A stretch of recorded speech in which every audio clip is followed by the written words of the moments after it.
Hi, hello, namaste, welcome back to Raman Tutorial for GK. Friends, ಇವತ್ತಿನ ಕ್ಲಾಸಲ್ಲಿ ನಾವು RRB ಏನು ನೇಮಕಾತಿ ಆಗ್ತಾ ಇದೆ, RRB ಟೀಚರ್ಸ್ ನೇಮಕಾತಿ ಏನಾಗ್ತಾ ಇದೆ, ಅದಕ್ಕೆ ಸಂಬಂಧಪಟ್ಟಂತಹ ಕಂಪ್ಲೀಟ್ ಸಿಲೆಬಸ್ ಬಗ್ಗೆ ಮಾಹಿತಿಯನ್ನ ನಿಮ್ಮ ಡೌಟ್ಸ್ಗಳಿಗೆ ಕ್ಲಾರಿಫಿಕೇಶನ್ಸ್ ಅನ್ನ ಕೊಡುವಂತ ಕೆಲಸವನ್ನ ಮಾಡ್ತಾ ಇದ್ದೀನಿ. ಈ ತರಗತಿಯಲ್ಲಿ ತಾವು ಯಾವ ಪೇಪರ್ನ ಓದ್ಕೋಬೇಕು, ಹೇಗೆ ತಯಾರಿನ ಮಾಡ್ಕೋಬೇಕು ಅನ್ನೋದ್ರ ಬಗ್ಗೆ ಹೇಳ್ತಾ ಹೋಗ್ತೀನಿ. ನೋಡಿ, ಹೆಚ್ಚಿನ ಮಾಹಿತಿಗಾಗಿ ಈ ನಮ್ಮ ಕಾಂಟ್ಯಾಕ್ಟ್ ನಂಬರ್ಗೆ ವಾಟ್ಸಪ್ ಮೆಸೇಜ್ ಹಾಕೋದ್ರ ಮೂಲಕ ನೀವು ನಮ್ಮ ವಾಟ್ಸಪ್ ಗ್ರೂಪ್ ಮತ್ತು ಟೆಲಿಗ್ರಾಮ್ ಗ್ರೂಪ್ಗಳನ್ನ ಜಾಯ್ನ್ ಆಗ್ಬೋದು ಫಾರ್ ಫ್ರೀ, ಮತ್ತು ಹೆಚ್ಚಿನ ಇನ್ಫಾರ್ಮೇಷನ್ ಅನ್ನ ಪಡಿಬೋದು. ಹಾಗೆ ಚಾನಲ್ನ ಸಬ್ಸ್ಕ್ರೈಬ್ ಮಾಡ್ಕೊಳ್ಳಿ, ಹಾಗೆ ಬೆಲ್ ಐಕನ್ ಪ್ರೆಸ್ ಮಾಡ್ಕೊಳ್ಳಿ. ಇದ್ರ ಮೂಲಕ ನೀವು ಮುಂದೆ ಬರುವಂತಹ ಪ್ರತಿಯೊಂದು ತರಗತಿಗೂ ಕೂಡ ನೀವು ವೀಕ್ಷಣೆ ಮಾಡಬಹುದು. ಹಾಗೆ ನೋಡಿ ಸ್ನೇಹಿತರೆ, ಇಲ್ಲಿ ಇಡೀ ಪರೀಕ್ಷೆ ಏನಿದೆ, ಇಡೀ ಪರೀಕ್ಷೆ 2-3 ಹಂತಗಳಲ್ಲಿ ನಡೆಯುತ್ತೆ. ಮೊದಲ ಹಂತ CBT ಟೆಸ್ಟ್, CBT 1 ಅಂತ ಕರೀತಾರೆ. ಈ CBT 1 ಏನಿದೆ, ಇದು 100 ಅಂಕಗಳಿಗೆ ಇರುತ್ತೆ. 100 ಮಾರ್ಕ್ಸ್ಗೆ 100 ಕ್ವಶನ್ಸ್ MCQs ಇರುತ್ತೆ. MCQs ಎಷ್ಟಿರುತ್ತೆ? 100 ಇರುತ್ತೆ, 100 ಮಾರ್ಕ್ಸ್ಗೆ ಇರುತ್ತೆ. ಓಕೆ, ಇದು CBT 1 ಅಂತ, ಕಂಪ್ಯೂಟರ್ ಬೇಸ್ಡ್ ಟೆಸ್ಟ್ ನಂಬರ್ 1. ಇದು TGT, PGT ಅವರಿಗೆ, ಮತ್ತೆ ಆ ರೈಲ್ವೆ ಪ್ರೈಮರಿ ಟೀಚರ್ಸ್ ಇದ್ದಾರೆ ಅವರಿಗೆ, ಅಥವಾ PRT ಪ್ರೈಮರಿ ರೈಲ್ವೆ ಟೀಚರ್ಸಿಗೆ ಹೆಚ್ಚು ಕಮ್ಮಿ ಸ್ವಲ್ಪ ಸಿಲೆಬಸ್ ಕಾಮನ್ ಆಗಿರುತ್ತೆ. ಎಲ್ಲಿ ಬದಲಾವಣೆ ಆಗುತ್ತೆ ಅಂತಂದ್ರೆ ಪ್ರೊಫೆಷನಲ್ ಎಬಿಲಿಟಿಯಲ್ಲಿ ಸ್ವಲ್ಪ ಬದಲಾವಣೆ ಬಿಟ್ರೆ 90% ಅನ್ನೋಕ್ಕಿಂತ ಆಲ್ಮೋಸ್ಟ್ ಸೇಮ್ ಇರುತ್ತೆ ಅಂತಾನೆ ಹೇಳ್ಬೋದು. ಹಾಗಾದ್ರೆ ಇದಾದ್ಮೇಲೆ ಟೀಚರ್ಸ್ಗೆ ಏನಿರುತ್ತೆ ಅಂದ್ರೆ ಸ್ಕಿಲ್ ಟೆಸ್ಟ್ ಇರುತ್ತೆ. ನೀವು ಡೆಮೋ ಕ್ಲಾಸ್ ಕೊಡಬೇಕಾಗತ್ತೆ. 150 ಮಾರ್ಕ್ಸ್ ಇರುತ್ತೆ.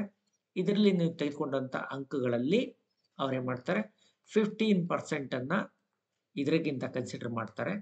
ಹಾಗೆ ಈ CBT 1 ಇಂದ ನಿಮಗೆ ಏನ್ ಮಾಡ್ತಾರೆ, ಎಕ್ಸಾಮ್ 85 ಮಾರ್ಕ್ಸ್ ಅನ್ನ 85% ಇದರಗಿಂತ ಕನ್ಸಿಡರ್ ಮಾಡ್ತಾರೆ. ಇದರಗಿಂತ 85% ಅನ್ನ ಈ ಸ್ಕಿಲ್ ಟೆಸ್ಟ್ ಇಂದ 15% ಅನ್ನ ಕನ್ಸಿಡರ್ ಮಾಡಿಕೊಂಡು ನಿಮಗೆ ಶಾರ್ಟ್ ಲಿಸ್ಟ್ ಅನ್ನ ಮಾಡ್ಕೊಳ್ತಾರೆ. ಹಾಗಾದ್ರೆ ಈ ಪ್ರೊಫೆಷನಲ್ ಎಬಿಲಿಟಿ ಏನಿದೆ, ಇದಕ್ಕೆ ಸಂಬಂಧಪಟ್ಟಂತ ಒಂದು ಮಾಹಿತಿ ಅಂದ್ರೆ ಇದರ ಸಿಲೆಬಸ್ ಅನ್ನ ಹೇಳ್ತೀನಿ. ಇದು 50 ಅಂಕಗಳಿರುತ್ತೆ, 50 MCQs ಇರುತ್ತೆ. ಹಾಗೆ GK 15 ಮಾರ್ಕ್ಸ್ಗಳಿರುತ್ತೆ. ಹಾಗೇನೆ ಈ ರೀಸನಿಂಗ್ ಅಂದ್ರೆ ಈ ಜನರಲ್ ಇಂಟೆಲಿಜೆನ್ಸ್ ಮತ್ತೆ ರೀಸನಿಂಗ್ 15 ಅಂಕಗಳಿರುತ್ತೆ. ಮ್ಯಾಥ್ಸ್ 10 ಅಂಕಗಳಿರುತ್ತೆ. ಜನರಲ್ ಸೈನ್ಸ್ 10 ಅಂಕಗಳಿರುತ್ತೆ. ಒಟ್ಟು 100 ಅಂಕಗಳಿಗೆ ನಿಮ್ಮ ಪರೀಕ್ಷೆ ಇರುತ್ತೆ. ಹಾಗಾದ್ರೆ ಪ್ರೊಫೆಷನಲ್ ಟೆಸ್ಟ್ ತಿಳಿಯೋ ಮೊದಲು ನಾನು ನಿಮಗೆ ಈಗಾಗಲೇ ಹೇಳಿದ್ದೀನಲ್ಲ, ಈ ಮ್ಯಾಥಮೆಟಿಕ್ಸ್ ಏನಿರುತ್ತೆ, ಜನರಲ್ ಸೈನ್ಸ್ ಅಲ್ಲಿ ಏನಿರುತ್ತೆ ನೋಡೋಣ. ನಂಬರ್ ಸಿಸ್ಟಮ್ ಬಗ್ಗೆ ನೀವು ತಿಳ್ಕೋಬೇಕು. ತುಂಬಾ ಬೇಸಿಕ್ ಲೆವೆಲ್ ಅಲ್ಲಿ ಇರುತ್ತೆ. ಬೊಡಮಾಸ್ ಬಗ್ಗೆ, ಡೆಸಿಮಲ್ಸ್, ಹಾಗೆ ಫ್ರಾಕ್ಷನ್ಸ್ ಏನಿದೆ, LCM ಮತ್ತು HCF, ರೇಷಿಯೋ ಅಂಡ್ ಪ್ರಪೋರ್ಷನ್ಸ್ ಮೇಲೆ, ಪರ್ಸೆಂಟೇಜ್, ಮೆನುಸ್ಟ್ರೇಷನ್ ಅಂದ್ರೆ ಕ್ಷೇತ್ರ ಗಣಿತ ಏನಿದೆ ಇವುಗಳ ಮೇಲೆ, ಶೇಕಡಾವಾರದ ಮೇಲೆ, ಹಾಗೇನೆ ಹೀಗೆ ಟೈಮ್ ಮತ್ತೆ ವರ್ಕ್, ಕೆಲಸ ಮತ್ತು ಸಮಯ, ಹಾಗೆ ಸಮಯ ಮತ್ತು ದೂರ, ಟೈಮ್ ಅಂಡ್ ಡಿಸ್ಟೆನ್ಸ್, ಸಿಂಪಲ್ ಮತ್ತು ಕಾಂಪೌಂಡ್ ಇಂಟ್ರೆಸ್ಟ್ ಬಗ್ಗೆ, ಪ್ರಾಫಿಟ್ ಲಾಸ್, ಲಾಭ ಮತ್ತು ನಷ್ಟದ ಬಗ್ಗೆ, ಆಲ್ಜಿಬ್ರಾ ಏನಿರುತ್ತೆ, ಜಾಮಿಟ್ರಿ ಮತ್ತು ಟ್ರಿಗ್ನೋಮೆಟ್ರಿ ಮೇಲೆ, ಎಲಿಮೆಂಟರಿ ಸ್ಟಾಟ್ಸ್ ಮೇಲೆ ಕೂಡ ಇರುತ್ತೆ, ಸ್ಕ್ವೇರ್ ರೂಟ್ ಬಗ್ಗೆ, ಏಜ್ ಕ್ಯಾಲ್ಕುಲೇಷನ್ಸ್ ಮೇಲೆ, ಕ್ಯಾಲೆಂಡರ್ ಮತ್ತು ಕ್ಲಾಕ್ ಮೇಲೆ, ಪೈಪ್ಸ್ ಅಂಡ್ ಸಿಸ್ಟ್ರನ್ ಅಂತ ಇರುತ್ತೆ. ಇದು ಒಂದು ಕೇವಲ ನಿಮಗೆ 10 ಅಂಕಗಳಿರುತ್ತೆ, ನೆನಪಿಟ್ಕೊಳ್ಳಿ. ಬಹಳ ಬೇಸಿಕ್ ಲೆವೆಲ್, ನಿಮಗೆ 10th ಲೆವೆಲ್ ವರೆಗೂ ಇದನ್ನ ಜನರಲ್ ಆಗಿ ಎಲ್ಲರಿಗೂ ಕೇಳ್ತಾರೆ. ಜೊತೆಗೆ ನಾನು ಜನರಲ್ ಇಂಟೆಲಿಜೆನ್ಸ್ ಅಂತೆ, ಇಲ್ಲಿ ಕೋಡಿಂಗ್ ಮತ್ತೆ ಡಿಕೋಡಿಂಗ್ ಇರುತ್ತೆ. ಅದರಲ್ಲಿ ಮೊದಲು ನಂಬರ್ ಸೀರೀಸ್ ಮೇಲೆ ಇರುತ್ತೆ, ಕೋಡಿಂಗ್, ಡಿಕೋಡಿಂಗ್, ಆಲ್ಫಾಬೆಟಿಕ್ ಕೋಡಿಂಗ್ ಇರುತ್ತೆ, ನಂಬರ್ ಕೋಡಿಂಗ್ ಇರುತ್ತೆ, ಮಿಕ್ಸ್ಡ್ ಕೋಡಿಂಗ್ ಅಂತ ಬರುತ್ತೆ. ಹಾಗೆ ಮ್ಯಾಥಮೆಟಿಕಲ್ ಆಪರೇಷನ್ಸ್, ರಿಲೇಶನ್ಶಿಪ್ ಮತ್ತು ಸಿಲೋಜಿಸಮ್, ಜಂಬ್ಲಿಂಗ್ ಅಂಡ್ ವೆನ್ ಡಯಾಗ್ರಾಮ್ ಮೇಲೆ, ಡಾಟಾ ಇಂಟರ್ಪ್ರಿಟೇಷನ್ ಮೇಲೆ, ಸ್ಟೇಟ್ಮೆಂಟ್ ಮತ್ತು ಆರ್ಗ್ಯುಮೆಂಟ್ ಮೇಲೆ, ಅಜಂಪ್ಷನ್ಸ್ ಮೇಲೆ ಇರುತ್ತೆ. ಆರ್ಯನ್ ಪಬ್ಲಿಕೇಶನ್ ಅವರ ಪುಸ್ತಕ ತುಂಬಾ ಚೆನ್ನಾಗಿದೆ. ಹಾಗೆ ಕನ್ನಡದಲ್ಲೂ ಕೂಡ 1-2-3 ಪುಸ್ತಕಗಳಿದೆ. ಯಾವ್ದು ತೆಗೆದುಕೊಂಡ್ರು ಕೂಡ ಅರ್ಥ ಮಾಡ್ಕೊಳ್ಳೋದು ವೆರಿ ವೆರಿ ಇಂಪಾರ್ಟೆಂಟ್. ಯಾವುದೇ ಪುಸ್ತಕದಿಂದ ಪ್ರಶ್ನೆಗಳು ಬರುತ್ತೆ ಅಂತ ಬಹಳ ಜನ ಕಾಯ್ತಾ ಇರ್ತಾರೆ. ಹಾಗಲ್ಲ ಅದು. ಯಾವಾಗಲೂ ಕಾನ್ಸೆಪ್ಟ್ ತಿಳ್ಕೊಳ್ಳಿ. ಪ್ರಶ್ನೆ ಯಾವುದೇ ಬಂದರೂ ಕೂಡ ನೀವು ಸುಲಭವಾಗಿ ಟ್ಯಾಕಲ್ ಮಾಡಬಹುದು. ಓಕೆ. ಕನ್ಕ್ಲೂಷನ್ ಮತ್ತು ಡಿಸಿಷನ್ ಮೇಕಿಂಗ್ ಮೇಲೆ, ಸಿಮಿಲಾರಿಟೀಸ್ ಅಂಡ್ ಡಿಫರೆನ್ಸಸ್ ಮೇಲೆ, ಅನಾಲಿಟಿಕಲ್ ರೀಸನಿಂಗ್ ಮತ್ತು ಕ್ಲಾಸಿಫಿಕೇಶನ್ ಅಂಡ್ ಡೈರೆಕ್ಷನ್ಸ್ ಮೇಲೆ ನಿಮಗೆ ಇರುತ್ತೆ. ಇದಕ್ಕೆ ಸಂಬಂಧಪಟ್ಟಂತಹ ಕೆಲವು ತರಗತಿಗಳನ್ನು ದಾವಣಗೆರೆ ಟ್ಯುಟೋರಿಯಲ್ ಮೇಲೆ ಈಗಾಗಲೇ ಪ್ರಸಾರ ಮಾಡ್ತಾ ಇದ್ವಿ. ಆ ಚಾನಲ್ ಅನ್ನು ನೋಡ್ಕೋಬಹುದು. ಹಾಗೆ ಗಣಿತಕ್ಕೆ ಸಂಬಂಧಪಟ್ಟ ಹಾಗೆ ದಾವಣಗೆರೆ ಟ್ಯುಟೋರಿಯಲ್ ನಮ್ದು ಇನ್ನೊಂದು ಚಾನಲ್, ಮದರ್ ಚಾನಲ್ ಅಂತ ಹೇಳ್ಬೋದು. ನಮ್ಮ ಮೊಟ್ಟ ಮೊದಲ ಚಾನಲ್ ಇದೆ. ಇದ್ರ ಮೇಲೆ ನಾವು ಇವುಗಳನ್ನ ತರ್ತಾ ಇರ್ತೀವಿ, ನೋಡ್ಬೋದು ತಾವು. ಅದಕ್ಕೂ ಕೂಡ ಸಬ್ಸ್ಕ್ರೈಬ್ ಮಾಡ್ಕೊಳ್ಳಿ. GK ಅಂತ ಬಂದಾಗ ಕರೆಂಟ್ ಅಫೈರ್ಸ್, ಹಾಗೆ ಇಂಡಿಯನ್ ಜಿಯೋಗ್ರಫಿ, ಹಾಗೆ culture and history of India including freedom movement, Indian polity and constitution, Indian economy, ಹಾಗೆ ಎನ್ವೈರನ್ಮೆಂಟಲ್ ಇಶ್ಯೂಸ್, ಸ್ಪೋರ್ಟ್ಸ್ ಮತ್ತು ವರ್ಲ್ಡ್ ಬಗ್ಗೆ, ಜನರಲ್ ಸೈಂಟಿಫಿಕ್ ಟೆಕ್ನಾಲಜಿ ಡೆವಲಪ್ಮೆಂಟ್ ಬಗ್ಗೆ ಕೂಡ ಇರುತ್ತೆ. ಇದು GK ಪಾರ್ಟ್ ಅಲ್ಲಿ. ಹಾಗೆ ಜನರಲ್ ಸೈನ್ಸ್ ಅಲ್ಲಿ 10th ಲೆವೆಲ್ ವರೆಗೂ ಕೂಡ CBSEದು ನಿಮಗೆ ಕೇಳ್ತಾರೆ. ಹಾಗೆ ನಾನು ಪ್ರೊಫೆಷನಲ್ ಟೆಸ್ಟ್ ಅಂತ ಹೇಳಿದ 50 ಮಾರ್ಕ್ಸಿಗೆ ಏನಿರುತ್ತಲ್ಲ, ಈ ಪ್ರೊಫೆಷನಲ್ ಎಬಿಲಿಟಿ ಏನಿದೆ ಇದರಲ್ಲಿ ಏನು ಕೇಳ್ತಾರೆ, TGT ಮತ್ತು PGTಗೆ ಆಲ್ಮೋಸ್ಟ್ ಕಾಮನ್ ಸಿಲೆಬಸ್ ಇದೆ. ಫಿಲಾಸಫಿ ಆಫ್ ಎಜುಕೇಶನ್ ಅನ್ನುವಂತಹ ಕಾನ್ಸೆಪ್ಟ್ ಅನ್ನು ಹೇಳ್ತಾರೆ. ಇಲ್ಲಿ ವೆಸ್ಟರ್ನ್ ಥಿಂಕರ್ಸ್ ಮತ್ತು ಇಂಡಿಯನ್ ಥಿಂಕರ್ಸ್ ಅಂದರೆ ಪಾಶ್ಚಿಮಾತ್ಯ ಚಿಂತಕರು ಮತ್ತು ಭಾರತೀಯ ಚಿಂತಕರ ಮೇಲೆ ಅವರು ಎಜುಕೇಶನ್ ಅವ್ರ ಪ್ರಕಾರ ಏನು ಅಂತ ಹೇಳ್ತಾರೆ. ಅವ್ರು ತಂದಿರುವಂಥ ಸಿದ್ಧಾಂತಗಳ ಬಗ್ಗೆನೂ ಕೂಡ ನಿಮಗೆ ಕೇಳ್ತಾರೆ. ಹಾಗೇನೆ ಇದಾದ ನಂತರ ನಿಮಗೆ ಸೋಷಿಯಾಲಜಿ ಆ್ಯಂಡ್ ಎಜುಕೇಶನ್ ಅನ್ನೋ ಒಂದು ಕಾನ್ಸೆಪ್ಟ್ ಬರುತ್ತೆ. ಇಲ್ಲಿ ನೀವು ಅದರ ಬಗ್ಗೆ ಅರ್ಥ ಮಾಡ್ಕೋಬೇಕಾಗತ್ತೆ. ಹಾಗೆ ಶಾಲೆಯ ಕಾರ್ಯ ಮತ್ತು ಅದರ ಪಾತ್ರಗಳು, ಹಾಗೆ ಶಾಲೆ ಒಂದು ಸಮುದಾಯ, ರಿಲಿಜನ್ ಧರ್ಮ, ಮಾಧ್ಯಮಗಳು, ಹಾಗೆ ರಾಜ್ಯ, ಇವುಗಳ ಬಗ್ಗೆ ಹೇಗೆ ಇವು ಸೋಷಿಯಲೈಸೇಷನ್ ಸಾಮಾಜೀಕರಣ ಪ್ರಕ್ರಿಯೆಯಲ್ಲಿ ನಿಮಗೆ ಪ್ರಮುಖ ಪಾತ್ರ ವಹಿಸುತ್ತೆ ಅನ್ನೋದು ತಿಳಿಬೇಕಾಗುತ್ತೆ.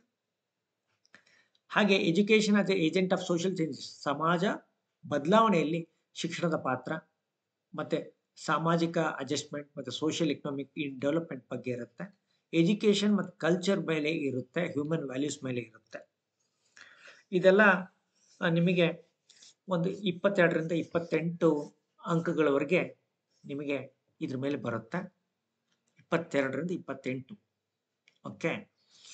ಹಾಗೆ ಎಜುಕೇಶನ್ ಅಂದ್ರೇನು, ವ್ಯಾಲ್ಯೂಸ್, ಹ್ಯೂಮನ್ ವ್ಯಾಲ್ಯೂಸ್ ಅಂದ್ರೇನು, ನ್ಯಾಚುರಲ್ ಮಾರಲ್ ಮತ್ತು ಎಥಿಕಲ್ ವ್ಯಾಲ್ಯೂಸ್ ಅಂದ್ರೆ ಏನು, ವ್ಯಾಲ್ಯೂ ಓರಿಯೆಂಟೆಡ್ ಎಜುಕೇಶನ್ ಅಂದ್ರೇನು, ಏನು ಪ್ರಾಬ್ಲಮ್ ಆಗ್ತಾ ಇದೆ, ಇದ್ರ ಮೇಲೆ ಎಲ್ಲ ಇರುತ್ತೆ. ಕಲ್ಚರಲ್ ಪ್ಲೂರಲಿಸಮ್ ಮೇಲೆ, ಹಾಗೆ ಕಲ್ಚರಲ್ ಲ್ಯಾಗ್, ಕಲ್ಚರ್ ಕಾನ್ಫ್ಲಿಕ್ಟ್ ಅಂದ್ರೆ ಇವುಗಳ ಬಗ್ಗೆ ತಿಳ್ಕೊಬೇಕಾಗುತ್ತೆ. ಡೆಮಾಕ್ರಸಿ ಮತ್ತೆ role of education in democracy, ಇದ್ರ ಮೇಲೆ ಕೂಡ ನಿಮಗೆ ಹೇಳ್ತಾರೆ. ಅಲ್ಲಿ ಮಕ್ಕಳ ಹಕ್ಕುಗಳ ಬಗ್ಗೆ, ನಿಮಗೆ ಡೆಮಾಕ್ರಸಿ ಅಂದ್ರೇನು, ಅಥಾರಿಟಿ ಅಂದ್ರೆ, ಡಿಸಿಪ್ಲಿನ್ ಅಂದ್ರೇನು, ಈ ಕಾನ್ಸೆಪ್ಟ್ಗಳ ಬಗ್ಗೆ ನೀವು ತಿಳ್ಕೊಬೇಕಾಗತ್ತೆ. ಜೊತೆಗೆ ಒಂದು 13ರಿಂದ 18 ಅಂಕಗಳು ನಿಮಗೆ ಸೈಕಾಲಜಿಯಲ್ಲಿ ಬರುತ್ತೆ. ಲರ್ನರ್, ಟೀಚಿಂಗ್ ಮತ್ತೆ ಸೈಕಾಲಜಿ. ಇದನ್ನೇ ಭಿನ್ನವಾಗಿ ಮಾಡ್ಕೊಳ್ತಾ ಏನ್ ಮಾಡಿದರೆ, ಇಷ್ಟು ಸಿಲೆಬಸ್ ಅನ್ನ ಅವರು PRT ಟೀಚರ್ಸ್ಗೆ ಇಟ್ಟಿದ್ದಾರೆ. ಬಹಳಷ್ಟು ಅವ್ರಿಗೆ ಸಿಲೆಬಸ್ ಇಲ್ಲ, ಲಿಮಿಟೆಡ್ ಇದೆ. Psychology, meaning, scope and importance, relationship between psychology and education, process of growth and development, intelligence ಮತ್ತು ಲರ್ನಿಂಗ್ ಅಂಡ್ ಮೋಟಿವೇಶನ್. ಹೀಗೆ ಏನಿದೆ, ಡಿಸೆಬಿಲಿಟಿ ಇರುವಂಥ children, gifted children, creative children, mental retarded, ಇವ್ರ ಬಗ್ಗೆ ಇವ್ಯಾಲ್ಯೂಯೇಷನ್ ಆಲ್ಮೋಸ್ಟ್ ಸೈಕಾಲಜಿ ಇದೆ ಇದರಲ್ಲಿ. ಹಾಗೆ ಕರಿಕ್ಯುಲಮ್ ಅಂಡ್ ಇನ್ಸ್ಟ್ರಕ್ಷನ್ ಅಂತ ಒಂದು ಚಾಪ್ಟರ್ ಕೂಡ ಆ್ಯಡ್ ಆಗುತ್ತೆ. ಇದರಲ್ಲಿ ಏನೆಲ್ಲ ಕರಿಕ್ಯುಲಮ್ ಡೆವಲಪ್ಮೆಂಟ್ ಮತ್ತು transaction, instructional method, teacher controlled instructions ಬಗ್ಗೆ, learner controlled instruction, group controlled instructions ಬಗ್ಗೆ ನಿಮಗೆ 8ರಿಂದ 12 ಮಾರ್ಕ್ಸಿಗೆ ಕೇಳ್ತಾರೆ. ಓಕೆ. ಜೊತೆಗೆ ಈ ಅಸಿಸ್ಟೆಂಟ್ ಟೀಚರ್ಗೆ ನಾನು ಆಗಲೇ ಹೇಳಿದ್ದೀನಿ, ಇಲ್ಲಿ ನಿಮಗೆ ಫಸ್ಟ್ ಪಾರ್ಟ್ ಏನಿದೆ, ಇಂಟೆಲಿಜೆನ್ಸ್ ಅಂದ್ರೇನು, nature and meaning of and measurement, learning ಕಲಿಕೆ, growth and development, personality development and maladjustment ಬಗ್ಗೆ ಡಿಸ್ಕಸ್, ಇಂಡಿವಿಜುವಲ್ ಡಿಫರೆನ್ಸಸ್ ಬಗ್ಗೆ ತಿಳ್ಕೊಬೇಕಾಗತ್ತೆ. ಜೊತೆಗೆ ನಿಮಗೆ ಆಗಲೇ ಎಜುಕೇಶನ್ ಟೆಕ್ನಾಲಜಿ ಮೇಲೆ ಕೂಡ ನಿಮಗೆ ಕೆಲವು ಕಾನ್ಸೆಪ್ಟ್ಗಳು ಇದೆ. ಹಾಗೆ ಕಂಪ್ಯೂಟರ್ ಅಂಡ್ ಇಟ್ಸ್ ಅಪ್ಲಿಕೇಶನ್ಸ್ ಮೇಲೆ ಕೂಡ ನಿಮಗೆ ಇದೆ. ಹೀಗೆ ನಿಮಗೆ ಒಂದು ಎಜುಕೇಶನ್ ಸೈಕಾಲಜಿ ಮೇಲೆ ಒಂದು 25ರಿಂದ ಹತ್ತತ್ರ 30 ಅಂಕಗಳವರೆಗೆ ಕೇಳ್ತಾರೆ. ಹಾಗೆ ಟೀಚಿಂಗ್ ಎಜುಕೇಷನ್ ಟೆಕ್ನಾಲಜಿ ಮೇಲೆ ಒಂದು 18ರಿಂದ 22 ಅಂಕಗಳು ಬರುತ್ತೆ. ಒಂದು 2ರಿಂದ 4 ಅಂಕಗಳು ಕಂಪ್ಯೂಟರ್ ಮೇಲೆ ಬರುತ್ತೆ. ಇದು ನಿಮ್ಮ ಸಿಲೆಬಸ್. ಮುಂದಿನ ತರಗತಿಯಲ್ಲಿ ನಾನು ಹೇಳುವಾಗ ಯಾವೆಲ್ಲ ಪುಸ್ತಕಗಳು ನಿಮಗೆ ಹೆಲ್ಪ್ಫುಲ್ ಆಗುತ್ತೆ ಅನ್ನೋದ್ರ ಬಗ್ಗೆ ನಾನು ನಿಮಗೆ ಮಾಹಿತಿಯನ್ನು ಕೊಡ್ತೀನಿ ಸ್ನೇಹಿತರೆ. Thank you so much. ನಿಮಗೆ ಏನಾದರೂ ಡೌಟ್ ಇದ್ದರೆ ಕಾಮೆಂಟನ್ನು ಮಾಡಿ ತಿಳಿಸಿ, ಅಥವಾ ವಾಟ್ಸಾಪಿಗೆ ಹಾಕಿ ಕಾಲ್ ಮಾಡೋಕ್ಕೆ ಹೋಗ್ಬೇಡಿ. ಕಾಮೆಂಟ್ ಮೂಲಕ ನೀವು ತಿಳಿಸಿ. ಹಾಗೆ ವಿಡಿಯೋ ಲೈಕ್ ಆದರೆ ಲೈಕ್ ಮಾಡಿ, ನಿಮ್ಮ ಫ್ರೆಂಡ್ಸಿಗೆ ಶೇರ್ ಮಾಡಿ, ಹಾಗೆ ಚಾನಲ್ನ ಸಬ್ಸ್ಕ್ರೈಬ್ ಮಾಡ್ಕೊಳ್ಳೋದನ್ನ ಮರಿಬೇಡಿ ಅಂತ ಹೇಳ್ತಾ ಇವತ್ತಿನ ತರಗತಿಯನ್ನು ಮುಗಿಸ್ತಾ ಇದ್ದೀನಿ. Thank you so much.